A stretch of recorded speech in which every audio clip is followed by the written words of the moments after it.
Hello, I'm Esker, and I'm going to be doing a Let's Play of 428 Shibuya Scramble.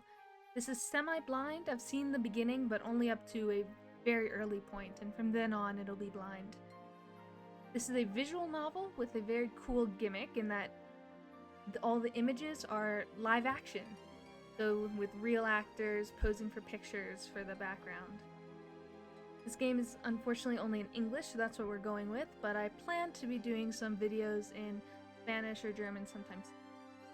So without further ado, let's hop right into a new game.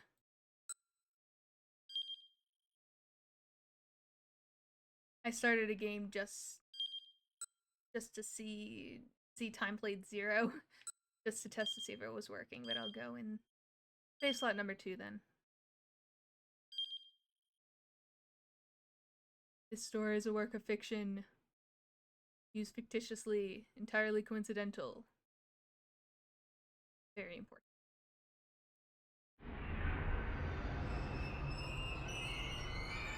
Made by Spike Chunsoft, of course.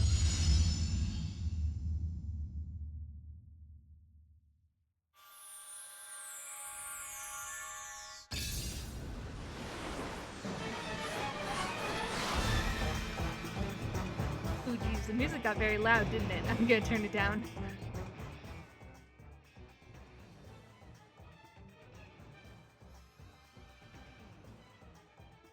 Ooh, this is very dramatic. I love it.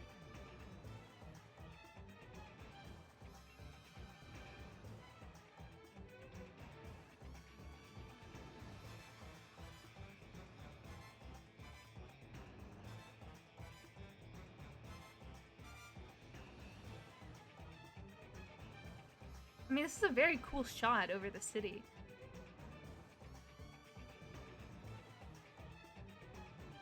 A soccer field on the roof?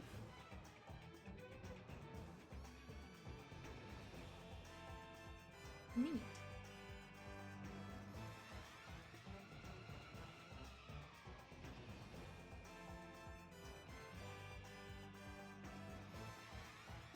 This is already giving me high expectations. I'm ready for the action.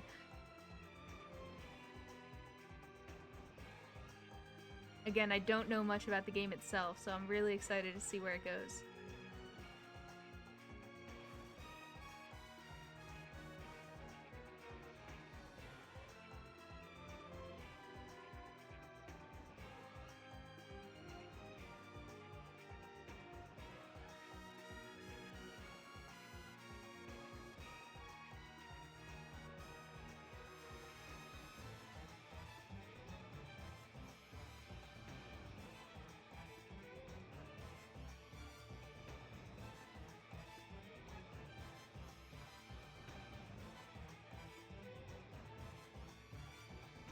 Ooh, like a blimp? Ooh. 番組の途中ですがニュースをお伝えします。新宿区オフィスビル立てこもり事件の速報です。今朝新宿6丁目のオフィスビルに目出し帽をかぶった40歳前後とみられる男が従業員数人を人質に取り立てこもりました。その後数時間経った今も男は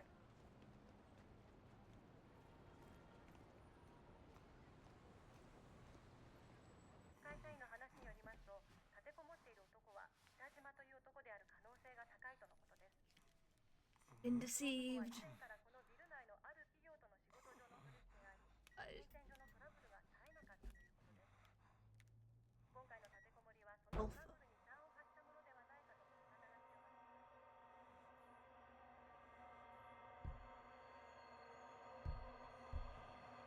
Save me!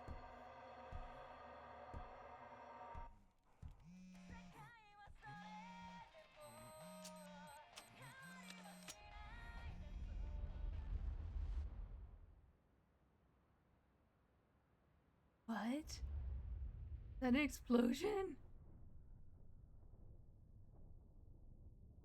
Ooh, this is starting really strong.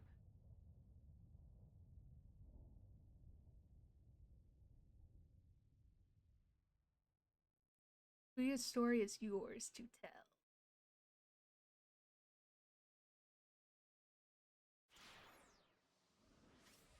Hachi.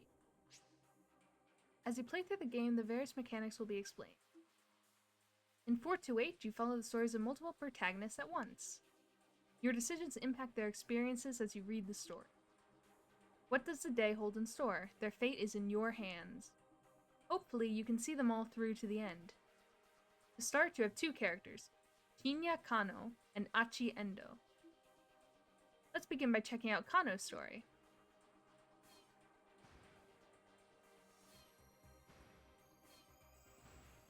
Okay.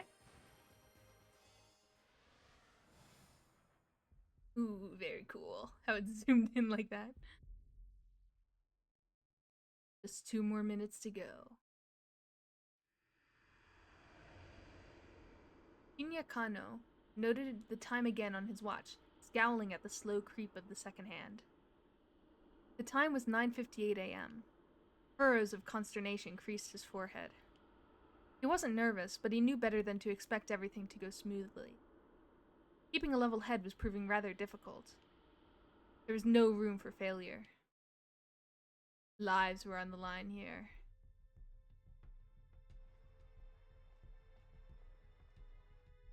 He eyed his surroundings.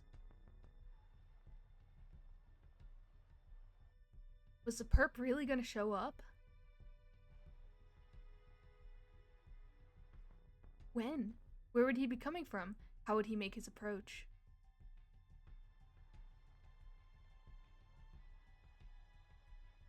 The Shibuya Scramble was as packed as ever. A throng of people crossing this way and that, blissfully unaware.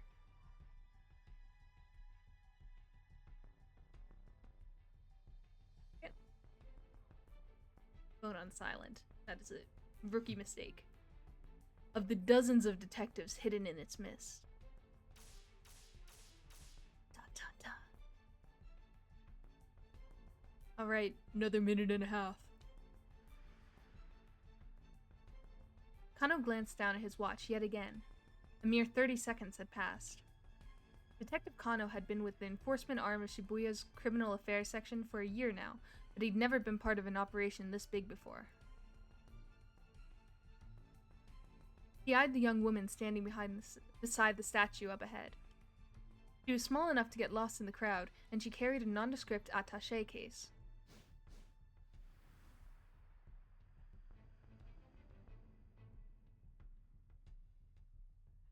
Hitomi Osawa, aged 19.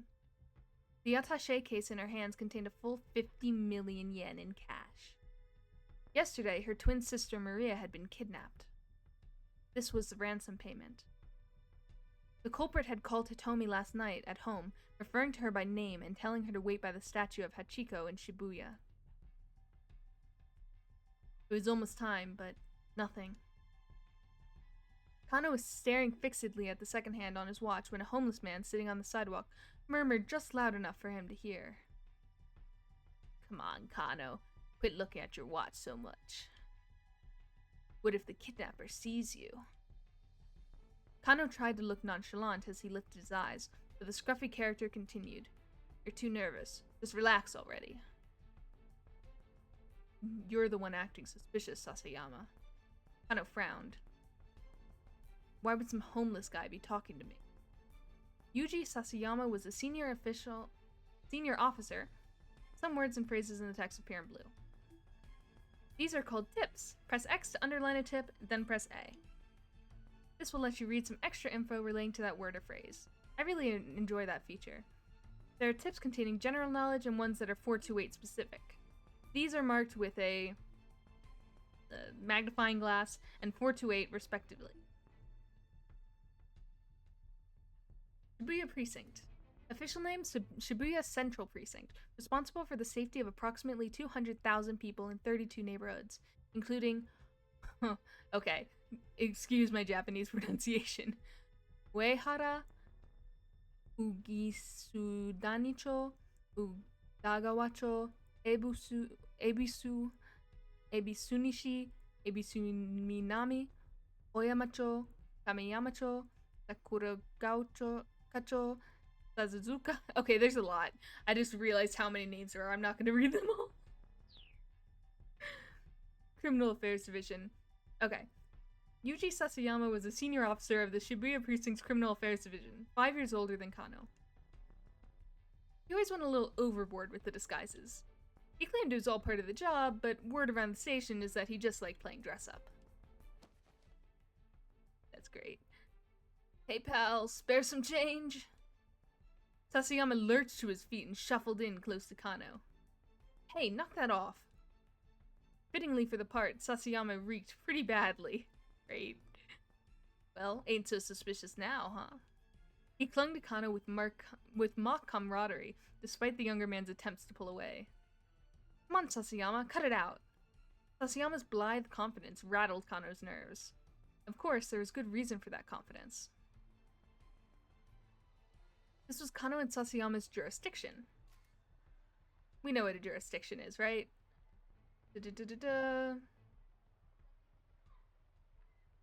Oh, okay. Here's an interesting fact. The outright rivalry between the Metropolitan Police Department, at the pinnacle of the Tokyo's police hierarchy, has vastly more authority than local precincts. But the outright rivalry between the two isn't as notable as TV dramas may make it seem. That's really interesting. That kind of reminds me of in American shows how it's always like the local police and then the FBI coming over to take the case, and that they're always fighting, they're not working together. I bet that's pretty similar. Yeah, so the Metropolitan Police Department has much more authority than local precincts. So jurisdiction, particular region over which an organization or a member thereof has control or authority. But they are positioned a good distance from where the handoff was to take place. The statue of Hachiko. Sometimes 2 or more tips will appear on a single screen. Press X repeatedly to change which words are underlined. Highlight the tip you wish to read, then press A. Continue pressing X or press B. You return to reading the story. The statue of Hachiko was surrounded by elite investigators from one of HQ's special investigation team. Let's read about the statue of Hachiko. A bronze statue of a dog erected in 1934. I've heard of this before. The dog was famous for loyally waiting for his absent master, well known as a meetup spot outside of Shibuya Station. Other popular meetup spots at the station are the display car for the original Tokyo 5000 series, commonly known as the Green Frog. Okay, I see the Green Frog. And the Moyai statue by the west entrance. The Moyai statue is very pretty too. Good boy Hachiko, waiting for his absent master. And then HQ, is that just gonna say headquarters? Here refers to the Metropolitan Police Department. The Tokyo Police Section responsible for managing 101 precincts within the city. Japan's largest police organization. In addition to policing Tokyo, it has various other duties and authorities for maintaining public order in the capital. Okay. Kano and his partner were just there to provide backup if the kidnapper attempted to flee. Look, just try to relax, we'll be fine. Sasayama gave him a wink. A moment later, the radio squawked in Kano's ear. Alright everyone, it's time. Keep your eyes open. Ooh, very cool. The voice coming in through the earpiece was Koji Kuze, HQ's operations director. Now, okay, what is an operations director? The individual responsible for directing the investigation in the event of a serious crime. If a task force is set up, the operations director is the one who assumes command. TV dramas and other fictional accounts often feature some young prodigy from the MPD as operations director, but in reality, the position usually goes to a proven veteran. Makes sense. Until last year, he'd been the Shibuya Precinct's head detective and Kano's supervisor. We don't know when the perp is going to make contact. Don't let your guard down. Ooh, Kuze's low, gravelly voice. Okay, I was a little bit on point. Could have made it lower and gravelier. Echoed in Kano's ear. I love this picture. I've seen this. I think this is on the Steam page. You don't sound too worried, Kuze. Kano winced at Sasayama's words. How could this man be so nonchalant? The appointed time had come and gone. Something should be happening. Whap! Kano smacked himself in the thigh to release a little tension.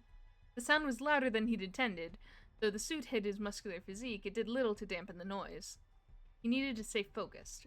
He might be called to action at any moment. The department handled abduction cases according to a certain standard investigation procedure. Was it an attempt to extort money, or was the motive something personal? The answer to that question determined how they'd deal with the criminal. And based on the investigation team's initial findings this time around, they probably weren't dealing with a professional kidnapper. Still, in all likelihood, it was someone with quite a long rap sheet. Probably someone who knew the family, but so far they had few leads on who might bear such a grudge. With the situation so unclear, the plan was to apprehend whomever came to make the handoff on site. Whomever. Like that.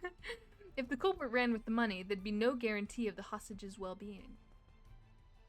I never use whom, even though I should. Maybe in professional writing. Still nothing. Sorry, I was taking a sip of water. Sasayama muttered. There he is! He's here! Kuze broke in, his voice spiking into an excited chirp. Why is this a thing? Oh, okay. Kuze's particular vocal quirk. Whenever he gets overly flustered, excited, or panicked, he slips into a childish register, prone to babbling and pitching his voice. Wonderful. Glad to hear it. Subject is a young man in his 20s, wearing a bandana and an orange hoodie. Kuze, normally calm and stoic, was now squawking like an excited child. That had only happened when he got particularly worked up. Kano and Sasayama steeled themselves. They could see the subject now. A 20-something male nonchalantly, they said nonchalant a lot, approached Hitomi to talk to her. Alright people, be ready to grab this guy. Kuze was stationed in the mobile command center not far from the intersection, keeping tabs on the situation via video surveillance from the camera team. The young man started speaking enthusiastically to Hitomi. The detectives watched, uncertain. Is this really the kidnapper? You'll encounter selections like this during the story. These choices will change the lives of other people in addition to changing your own fate. Use the arrow keys to make your choice, then press A. The current choice will not impact you or any of the other protagonists. Okay, so the current choice is just an example. This has gotta be him. Kano took a step forward, then hesitated. The situation still wasn't entirely clear. He needed to get a better look at things. That's it. That's gotta be him. That's gotta be him. Yes, that was him, all right. Kano took a step forward. Hold it. Sasayama yanked him back. Don't be so hasty. But, just watch for a minute. Sasayama gestured with a nod. With Hitomi steadfastly ignoring him, the young man slunk away.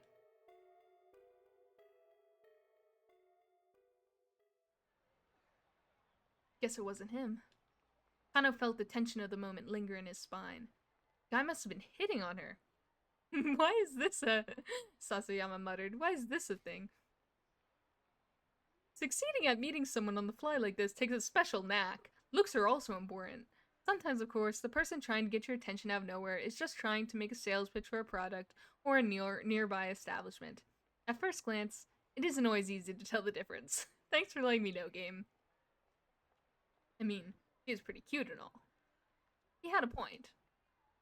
Though, of course, something in Sasayama's voice made Kano brace himself. He's got nothing on my Mii-chan! The music! The music! Mii-chan was Sasayama's wife. They'd gotten married just last month. Let me tell you, Kano, married life is the best.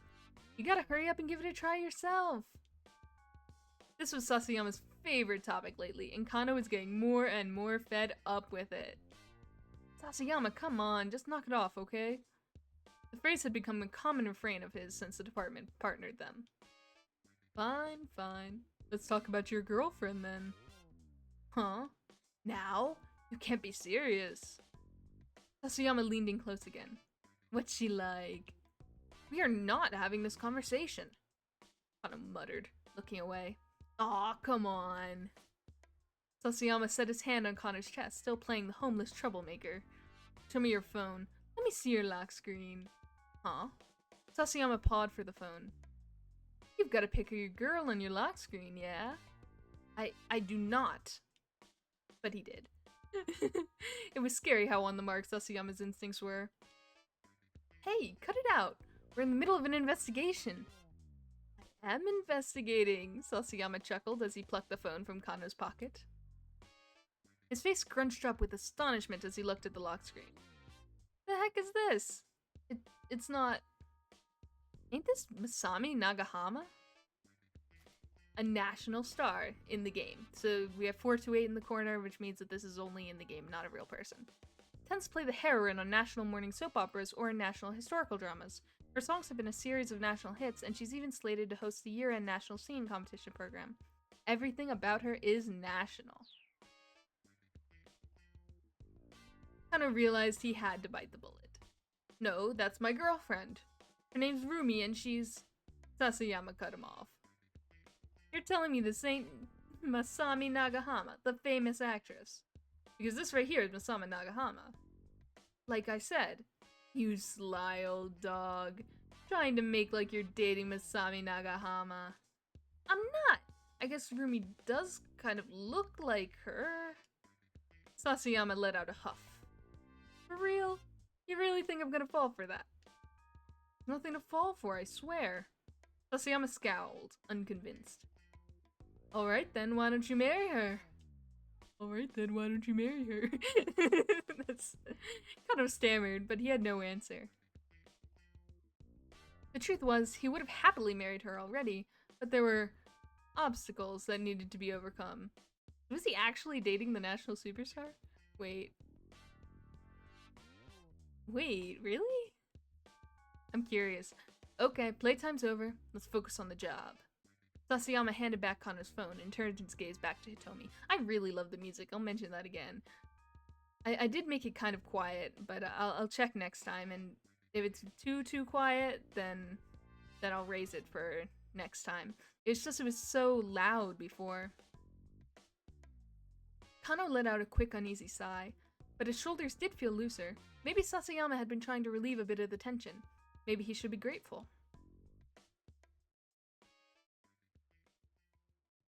By now, several minutes had passed since the guy with the papers had gone away. He peered at Hitomi. The strain on her face was visible.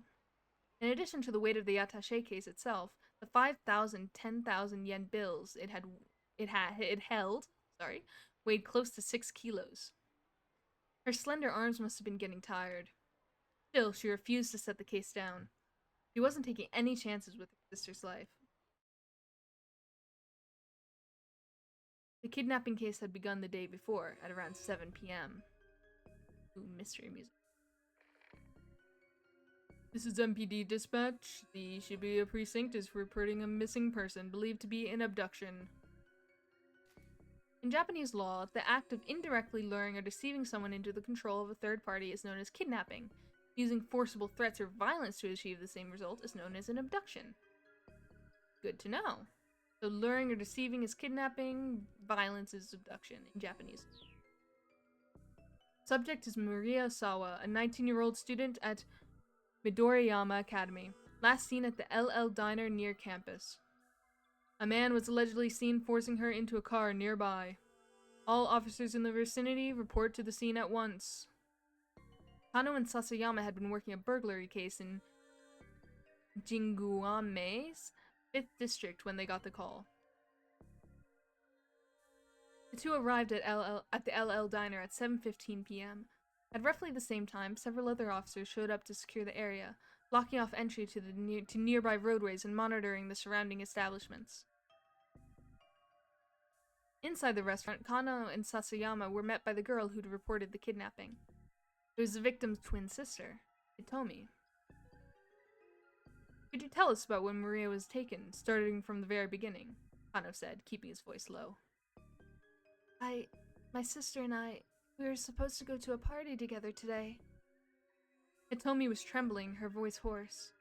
But I messed up the time. I showed up right at 7, an hour later than I was supposed to. So Maria had gone alone to the party, a mixer for locals and exchange students. Hitomi, arriving late, had showed up just in time to glance out through the restaurant window and see her sister getting shoved into a car. She described the vehicle as a blue station wagon of Japanese make. Why would something like this happen to her? Hitomi held back her tears, but she was shaking all over. Did you get a look at the kidnapper? Yes, it was a man, middle-aged. There was another eyewitness, Leland Palmer. He identified himself as a lecturer at Hitomi and Maria's school. I saw it too. It's like Hitomi says. I heard Hitomi cry out, and so I, went to the window to look.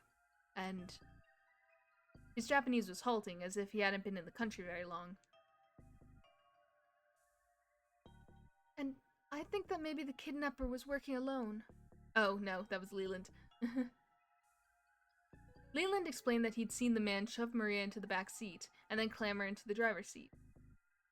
If he had had an accomplice, wouldn't they have been driving? Neither Hitomi nor Leland had gotten a look at the suspect's face. Kano was interviewing others who had been on the scene, looking for other potential witnesses, when his phone rang. It was Yoshio Kajiwara, one of the senior detectives. We've set up a task force for the investigation. Get back to the station once you have a handle on the situation there. Barely half an hour had passed between the time the kidnapping was reported and the time the task force began operation. Oop, that's not what I meant to do, but apparently there's a time chart. Task Force, 428 specific. Roughly 150 people are working on the case in the Shibuya Precinct's conference room. The main force at work is HQ's 1st Special Investigation Unit. Additionally, other detective sections, a riot squad, and investigators from neighboring precincts have been assembled. When Kano and Sasayama got back to the precinct station, Kuze had already arrived from HQ. He informed them that a response team had been formed to investigate the victim's home. In a case when someone has been abducted for ransom, it is often difficult to resolve the situation without cooperating with the victim's family. But the family can also be a hindrance in making an arrest. To help guide the family's actions, a response team is assembled and stationed at the victim's home, led by an investigator with the proper training. That makes sense? Kano could feel a particular tension in the air. Unfamiliar MPD detectives scurried to and fro around the Shibuya offices. He pulled one of them aside to get a quick update. An hour had now passed since the kidnapping. There had been one new development. The perpetrator had made a threatening call to the victim's home. He had said the following. Tomorrow, 10 a.m. by Hachiko in Shibuya. Have the sister Hitomi bring 5 million yen. If not, the girl's life is forfeit.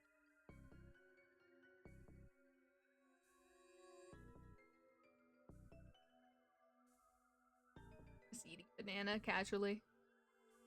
Kajiwara from the precinct was put on the response team, along with the detectives from elsewhere who'd received special training in abduction cases. Normally, a local precinct detective wouldn't have gone undercover in a victim's home. Kuze, however, had decided that having a knowledgeable local was crucial, and had sent Kajiwara along. The detectives disguised themselves as delivery people and movers to make their way inside without arousing suspicion, arriving there at 8:30. The response team had come prepared to run a trace if the kidnapper contacted the family a second time. The act of pinpointing the source of an incoming phone call. The police are not allowed to do this independently without oversight. They must go through a formalized process that includes securing the cooperation of the phone company. Of the phone company? Okay. In the past, conducting the trace itself would take time, but nowadays acquiring the location can be practically instantaneous. I thought that maybe you'd need the permission of some upper government agency, but you need the cooperation of the phone company. That seems... I don't know what the US laws are at that. I mean, there's the Patriot Act, everyone knows the wiretapping about that, but... It seems like if the phone company knew, it wouldn't be very secret. I don't know, but there were no further calls.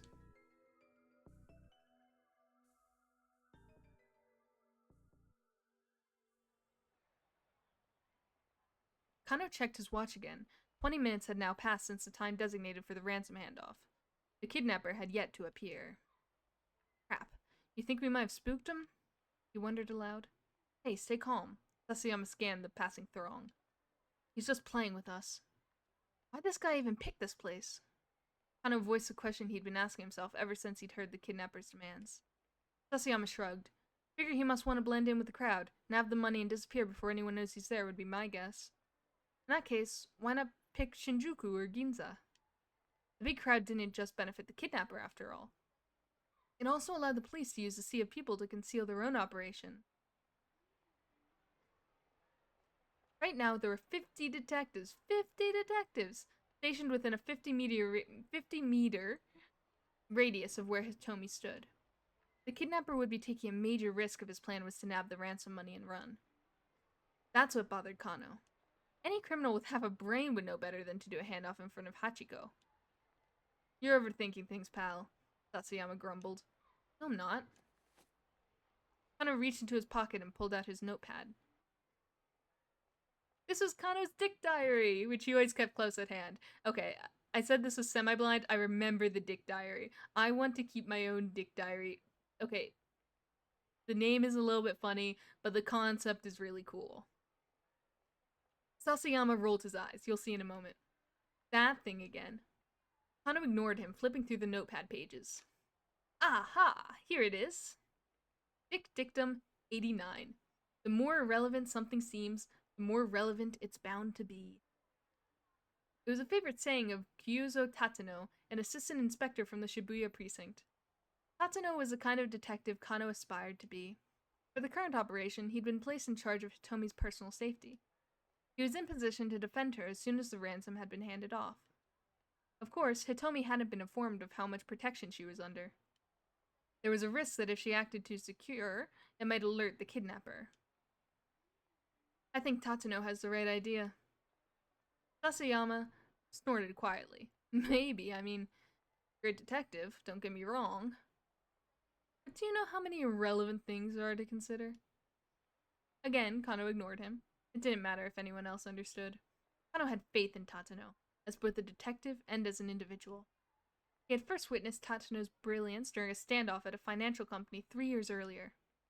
A man had shut himself in an office, splashing gasoline everywhere and threatening to set the place ablaze. While the others hesitated, Tateno unflinchingly doused himself with gasoline and strode into the building, where he managed to talk the man down and secure the scene.